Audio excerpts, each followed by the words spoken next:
अब तक आप सुनते आए हैं कि एक मुट्ठी चावल किसी को भूखा ना सोने देने का काम करता है, लेकिन छत्तीसगढ़ में तो ये चावल का दाना ही बना है लोगों की पहचान बदलने का टूल। जी हाँ, ईसाई मिशनरी संगठन अब इसी एक मुट्ठी चावल को दान के रूप में लेकर हिंदू और आदिवासी लोगों को ईसाई धर्म अपनाने के लिए प्रेरित कर रहे हैं। अब सोचिए, एक तरफ केंद्र और राज्य सरकार गरीबों को चावल दे रही है और वही चावल बाद में ईसाई मिशनरियों द्वारा इकट्ठा करके बाजार में 25 से 30 रुपए किलो में बेच रहे हैं। धर्मांतरण करने वालों ने सरकार की इस योजना को अपने बिजनेस मॉडल के रूप में खड़ा कर दिया है।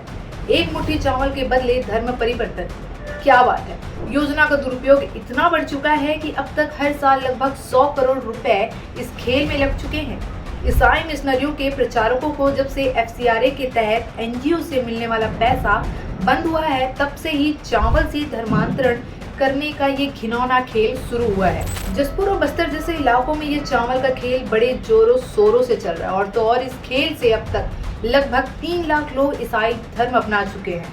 पर ये खेल अब ज्यादा दिन नहीं चलने वाला। केंद्र सरकार की प्रधानमंत्री गरीब कल्याण अन्न योजना और राज्य सरकार की अन्नपूर्णा योजना के जरिए धर्मांतरण कराने वाले एजेंट जल्द ही पुलिस के गिरफ्त में होंगे।